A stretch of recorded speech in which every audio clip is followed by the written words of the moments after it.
রাত ২টার সময় জীবনের প্রথমবার বাইরে কোথাও যাব। তো রাত ২টার দিকে দেখুন খাওয়া দাওয়া চলতেছে। এখানে আমি রাতের বেলা হচ্ছে চিতই পিঠা করেছিলাম। জীবনের মনে হয় প্রথমবার। এর আগে আমি কখনো করি নাই। তো চিতই পিঠা আর সাথে ছিল মাংস। মাংস দিয়ে আর কি চিতই পিঠা খাওয়া হচ্ছে।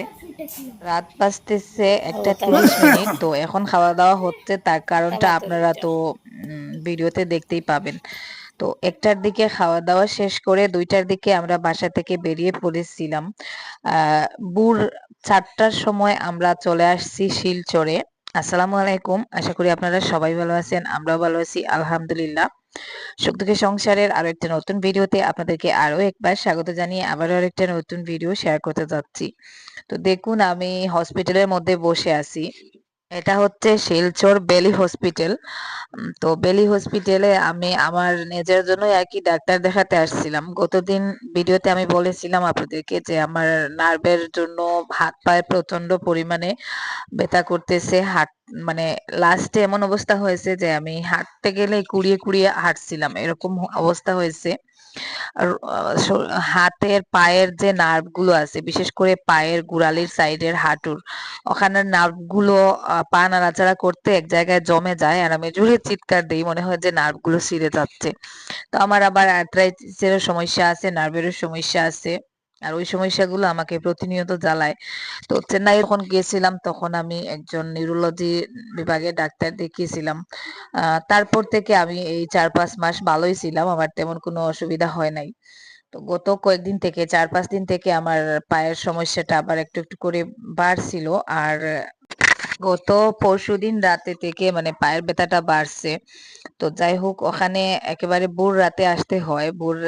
ভোর রাতে না আসলে আমি যে ডাক্তার দেখাবো, ডক্টর পি সাহা, পার্থ সারথী সাহা, মানে আমাদের এখানকার বেস্ট একজন নিউরোলজি ডাক্তার। আর তো আমার মাকেও কিন্তু কিছুদিন আগে আর কি ওই ডাক্তারের কাছে নিয়ে আসছিলাম। ওখানে ওই হসপিটালে মা ৭-৮ দিন অ্যাডমিট ছিলেন, আপনারা হয়তো ভিডিওতে দেখছেন। তো ওই ডাক্তার অনেক ভালো, যার জন্য ওই ডাক্তারের অনেক ডিমান্ড। ডাক্তার মনে হয় কয়েকদিন বাইরে ছিলেন, যার জন্য উম এখন পেশেন্টের এত ভিড়। রাত ৩টা-৪টা থেকে লোকজন এসে বসে থাকেন। সকাল সকাল যেহেতু ৫টার দিকে আর কি সিরিয়াল নেওয়া হয়। তো যাই হোক, অনেক কষ্ট করে অনেক কষ্টে এখানে এসে মানে আমি মোটামুটি ২৯ নাম্বারের সিরিয়াল পেয়েছিলাম। তো এখন আমাদের ডাক্তার দেখানো শেষ, ঔষধ নিয়েছি। ঔষধ নিয়ে এখন আস্তে আস্তে আর কি বাড়ির উদ্দেশ্যে রওনা দিব। যাওয়ার পথে আমরা যে গাড়ি নিয়ে আসছিলাম, গাড়ির মানে ড্রাইভারের অন্য এক জায়গায় কাজ ছিল। তো ওর ওইদিকে কাজ চলতেছে দেখে আমরা মানে হাতে একটু সময় ছিল যেটা কাটানো যাচ্ছিল না কোনোভাবে, আর খুব বেশি গরম পড়ছিল।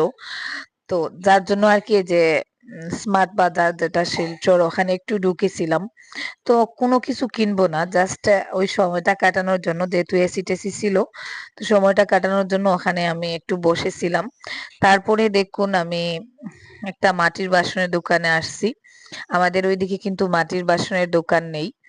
আর শিলচরে আমি অনেকবার আসছি, যখনই আসছি এই মাটির বাসনের দোকানগুলো দেখছি, আমার মনে হতো যে দোকানে ঢুকে একবার জিজ্ঞাসা করি আমার কিছু মাটির বাসনের প্রয়োজন, যে ধরনের মাটির বাসন আমি নিতে চাই ওই ধরনের মাটির বাসন আছে কিনা। তো ফাইনালি আজকে পড়েছিলাম আসার পথে। তো এই দোকানে অনেক সুন্দর সুন্দর মাটির বাসন আছে। এই যে দেখুন ফিল্টার গুলো, পানির ফিল্টার গুলো এত সুন্দর, একেবারে ট্যাপ সিস্টেম। তো যাই হোক, কি কি নিলাম আমি বাড়িতে গিয়ে দেখাবো। কিছু নতুন বাসন কিনছি, আমার মাটির বাসন কিনছি আমার ওই রান্নাঘরের জন্য। আর সেই সাথে আসার পথে রাতের দিকে বদরপুরের ওখানে আর কি রাস্তার পাশে একটা নার্সারি আছে, ওখানে ঢুকছিলাম কিছু ওয়ান টাইম ফুলের চারা নিব, বেশি না, এই ৪-৫টা আর কি ফুলের চারা নিব, যেহেতু যাওয়ার পথে রাস্তায় নার্সারিটা পাওয়া যায়। তো ওখানে আসতে আসতে রাত হয়ে গেছে। দেখুন এখানে এসে দেখি আমি যে ধরনের ফুলগুলো নিতে চাইছিলাম ও ধরনের ফুল এখন বর্তমানে নেই। আর কিছু ফুল আছে, আমি একটু ছোট টাইপের আর কি গাছ নিতে চাচ্ছিলাম আমার নতুন যে রান্নাঘরটা করছি ওখানে সামনে আর কি একটু ডেকোরেশন করব গাছ লাগিয়ে। তো এই যে এই এটা হচ্ছে একেবারে রাস্তার পাশে দেখতে পাচ্ছেন ইন্টিগ্রেটেড এগ্রো নার্সারি। তো আমি মাঝে মধ্যে নেই ওখান থেকে ফুলের চারা। আমরা যে টুকটাক গাছ ফলের চারা ফুলের চারা নেই, বেশিরভাগ দেখা যায় ওই নার্সারি থেকেই নেওয়া হয়। তো যাই হোক, বাড়িতে চলে যাই, তারপরে কি কি নিলাম সবটা আপনারা দেখবেন। তো চলে আসলাম আজকে সকালবেলা কি কি আনছি সেগুলো দেখানোর জন্য। তো মাটির বাসনের যে এত দাম আসলে আমার জানা ছিল না। আমরা ছোটবেলা মাটির বাসন দেখতাম বাজারে বিক্রি হতো, 20 টাকা দিয়ে বাবা কলসি কিনে আনতেন, মাটির কলসি। তো এটা দেখুন একটা তাওয়া, আমার কাছে বেশ ভালোই লাগছে, সম্পূর্ণটা মাটির আর একটা হ্যান্ডেলও দেওয়া আছে। এদিকে দেখুন এগুলো হচ্ছে পানির গ্লাস। এই যে পানির গ্লাসগুলোর দাম যদি অতটা বেশি না, পিস 20 টাকা করে নিছে পার পিস। আর এটা ওরা বলছে লোকাল মাটির তৈরি না, ওটা হায়দ্রাবাদ থেকে নাকি আসে, মানে ওরা এই জিনিসগুলো আনে, হায়দ্রাবাদ না কোন জায়গা বলছিল, আমি নামটা ভুলে গেছি, বাইরে কোথাও থেকে আনে। আর মাটির বাসনগুলো, সরি, আমাদের লোকাল মাটির বাসন এখন তো আর পাওয়া যায় না, পাওয়া গেলে ওগুলো আগুনে উঠানোর সাথে সাথে ভেঙে যায়। তো এই যে দেখুন এখানে 4টা গ্লাস আনছি, যেহেতু গ্লাসগুলোর দাম আমার কাছে একটু কম মনে হয়েছে তাই 4টা নিয়ে আসছি। আর এই টুকটাক আর কি, আমাদের ওইদিকে ওই টাইপের বাসন একটা পাওয়া যায় না, কারণ ওগুলো আজকালকার যুগে কেউ যদি শখ করে কেনার হয় তাহলে কিনে। আর বিশেষ করে বাংলাদেশে আমি দেখছি অনেক মাটির বাসন পাওয়া যায়, কিন্তু আমাদের এখানে প্রায় নেই বললেই চলতো। আমি অনেক খুঁজেছি, এই যে আমার ঘরের সন যেরকম করে খুঁজছিলাম ওইরকম মাটির বাসনও খুঁজছি কিন্তু পাইনি। তো এখানে দেখুন একটা হচ্ছে কড়াই। এই টাইপের কড়াইগুলো আমার এত ভালো লাগে, আমি বাংলাদেশের অনেকের ভিডিওতে দেখি আর মনে মনে ভাবি যে আর যদি কখনো বাংলাদেশে যাই তাহলে এক সেট মাটির বাসন আনবো। তো এই যে দেখুন কড়াইটা অনেক সুন্দর, আমার কাছে খুব ভালো লাগছে। আর এই জিনিসগুলো আনছি আমার নতুন রান্নাঘরে, যেহেতু আমি রেসিপি টেসিপি করব প্লাস ফেসবুক ইউটিউবের জন্য, তো ওই চ্যানেলে রান্না বান্না গুলো আর কি করব। তো ওই যে কড়াইটা, ওটার দাম নিচ্ছে হচ্ছে 150, 150 টাকা নিচ্ছে। আর আমি দামটাও বলবো। শিলচরে ওখানে অনেকগুলো রেলওয়ে স্টেশনের সাইডে আর কি অনেকগুলো দোকান আছে মাটির বাসনের। তো আমরা যে সময় গিয়েছিলাম ওই সময় মাত্র একটা দোকান খোলা পেয়েছিলাম। এটা আনছি ভাত রান্না করার জন্য একটা পাতিল, দেখুন মাটির পাতিল, খুব সুন্দর। আর ওটার ডাকনাও আছে। তো আমি যে কড়াইটা আনছি ওটার জন্য কোনো ডাকনা পাই নাই, এত বড় সাইজের ডাকনা ওদের কাছে নেই। আর এই যে সরু সরু আর কি যে পাতিল আর কড়াইগুলো, সরি, হাঁড়িগুলো ছিল ওগুলোর সাথে আহ ডাকনা বা সরা যেটাই বলো, তো ওগুলো আসলে দেওয়া ছিল। তো যাই হোক আমি বেশি একটা আনি নাই, কারণ অ্যামাউন্ট বেড়ে যাবে, আর এমনিতে ডাক্তার দেখিয়েও আমার কিছু টাকা খরচ হয়ে গেছে এই মুহূর্তে। সবেমাত্র আমি ইউটিউবের পেমেন্টটা পেয়েছি, আর এখনো ওইদিকে সেদিকে দোকানে টাকা দিতে হবে, গ্যাস ভরতে হবে, সব টাকায় মানে এগুলোর এই মাসে এমনিতেই আমার টাকা একটু খরচ বেশি যাচ্ছে। তো যার জন্য আর বেশি কিছু নেই নাই, এই টুকটাক আর কি যেগুলো হাতের কাছে পেয়েছিলাম, মানে ওদের এখানে অ্যাভাইলেবল ছিল তার মধ্যে থেকে অল্প স্বল্প কিছু কিনে আনছি। এটা দেখুন হচ্ছে ভাত খাওয়ার প্লেট, এই প্লেট গুলো আমার এত ভালো লাগছে কি বলবো, এখন মনে হচ্ছে আরো যদি 2টা প্লেট আনতাম। তো আমি 2টা প্লেট আনছি ভাত খাওয়ার। এই যে দেখুন প্লেট গুলো আমার কাছে সব থেকে বেশি ভালো লাগছে। আর জানি না কিরকম হবে, ওরা তো হাত দিয়ে টুকে টুকে দেখালো, বলছে ওগুলো বাইরে থেকে আনা হয়, মানে ওরা বললো আর কি যেটা সেটা আমি বললাম। তো দেখুন আমার কাছে এই প্লেট গুলো সব থেকে বেশি ভালো লাগছে। আরিয়ান তো অলরেডি একটা নিয়ে নিতে চাইছে, ওকে নাকি একটা দিয়ে দিব, ও ভাত খাবে। ওকে ভাত খেতে, রেগুলার ভাত খেতে দিলেও কিন্তু প্লেটটা 3 দিনও হয়তো আস্ত রাখবে না, ভেঙে ফেলবে। তো যাই হোক ওকে বুঝিয়ে সুঝিয়ে নিয়ে নিলাম। আর এখানে সব থেকে সুন্দর যে জিনিসটা দেখুন, একটা মাটির চুলা। তো মাটির চুলাটা আমি আনছি, প্রথমে নিতে চাচ্ছিলাম না, তারপরে ভাবলাম নিয়ে নেই, কারণ আমি নতুন গোটা করছি, যদি কখনো বৃষ্টি হয় তাহলে চুলাটা আমি এক জায়গা থেকে অন্য জায়গায় সরিয়ে রান্না করতে পারবো।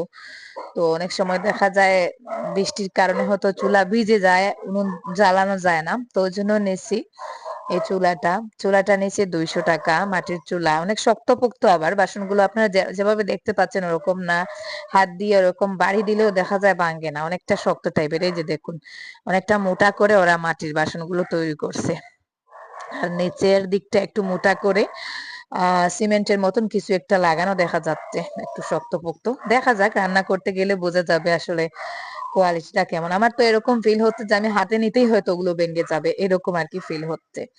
তো মাটির একটা কলসি আনছি দেখুন। আগেকার যুগে মানে আমরা যখন ছোট ছিলাম তখন বাজারে গেলেই মাটির বাসন বিক্রি হতে দেখা যেত, মাটির কলসি দেখা যেত, এমনকি আমাদের ঘরেও ছিল।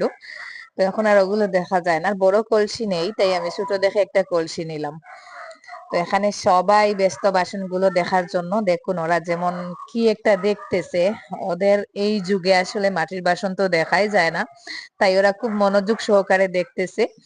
আর এদিকে তো এখন রুজি ওরা আসছিল আমাদের বাসায়, ও বলছে মাটির কলসিটা ওকে দিয়ে দিতে, ও নাকি পানি আনবে। তো এদিকে রাহিলাও দেখুন, মাটির কলসিটা অনেক সুন্দর বাট একটু সরু টাইপের, তারপরেও নিয়ে আসলাম, 100 টাকা নিছে। তো যাই হোক, আমি এখানে সর্বমোট 700 টাকার আর কি মাটির বাসন কিনছি, বেশি একটা আনি নাই। আর দোকানে আর নতুন কোনো কালেকশন ছিল না, ওই হাঁড়ি পাতিল তাওয়া তারপরে গ্লাস ওইসবই ছিল। তো যাই হোক, আমি রান্না করলে তো অবশ্যই আপনারা দেখতে পাবেন। তো এখন এদিকে দেখুন, ওই যে ফুলের গাছ, আমি নার্সারি থেকে কি কি ফুলের গাছ আনছিলাম। এখানে আমি এই যে 3টা ফুলের গাছ আনছি, একটু লম্বা আর ছোট সাইজের আরো 3টা ফুল আছে এই যে। তো এখানে আরিয়ানের বাবা 2টা আনছেন আর 4টা আনছি আমি আর কি।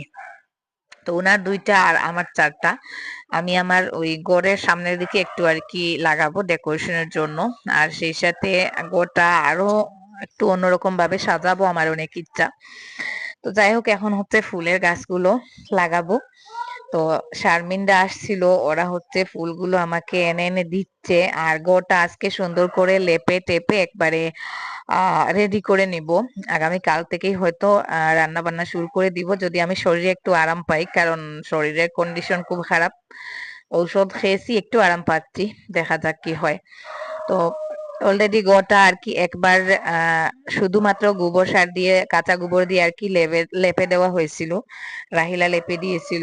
তো আজকে আমি দিব। শরীরটা একটু ভালো লাগতেছে, সকাল থেকে পায়ের মধ্যে সেরকম ব্যথা নেই, মানে হাঁটাহাঁটি করতে পারতেছি। গতদিন মানে যখন আমি ডাক্তারের কাছে গিয়েছিলাম তখন কুড়িয়ে কুড়িয়ে গেছি, আরিয়ানের বাবা আমাকে দৌড়ে দৌড়ে নিয়ে গেছেন, গাড়িতে উঠিয়েছেন, এরকম কন্ডিশন ছিল। তো যাই হোক, গাছগুলো লাগিয়ে নেই, তারপরে আপনারা দেখবেন কিভাবে আমি জায়গাটা সাজালাম, প্লাস লেপালেপি সবটাই দেখবেন। তো এদিকে এই যে 2টা আমার যেদিকে আমি দরজা রাখছি, দরজার 2 সাইডে 2টা গাছ লাগিয়ে দিচ্ছি। আপনারা অনেকেই কমেন্ট করেন যে আপু এটা তো খোলামেলা ঘর, এখানে রান্না করবেন কিভাবে, বৃষ্টির সময় তো পানি চলে আসবে। যেহেতু বৃষ্টির সিজন, পানি তো একটু আসবেই স্বাভাবিক। এই যে এক সাইডে কিন্তু একটু পানি পড়ছে, তবে চালগুলো আমি সাইড দিয়ে বাড়িয়ে বাড়িয়ে দিয়েছি। দেখুন গতকাল রাতে আজকে সকাল পর্যন্ত বৃষ্টি হয়েছে, কিন্তু ঘরের ভেতরে তেমন পানি নেই, এক সাইডে সামান্য একটু পানি জমছে। তো বৃষ্টির দিন একটু পানির সমস্যা থাকবে, তবে আমি কিছু পলিথিন কেটে ওইভাবে সাইড দিয়ে আর কি ওইরকম ব্যবস্থা করে নিব, যাতে রান্না করার সময় জাস্ট আমি গোটা খুলবো, আর অন্য সময় আর কি পলিথিন সাইড দিয়ে দিয়ে দিব, পাতলা কম দামি যেটা পলিথিন আছে। আর বৃষ্টি চলে গেলে তো আর এই সমস্যাটা থাকবে না। তো চুলাটা আমি ঠিক মাঝামাঝি জায়গায় রাখবো, তাই তেমন একটা অসুবিধাও হবে না। তো অনেক মানে আশা করে আর কি লেপতে বসেছিলাম, অনেকদিন পর লেপালেপির কাজ, ভালোই লাগছিল। কিন্তু কিছুটা লেপতে গিয়ে দেখা যাচ্ছে আমার কোমরের মধ্যে সমস্যা হচ্ছে, উঠে গেছিলাম, উঠে আবার রাহিলাকে ডেকে আনছি।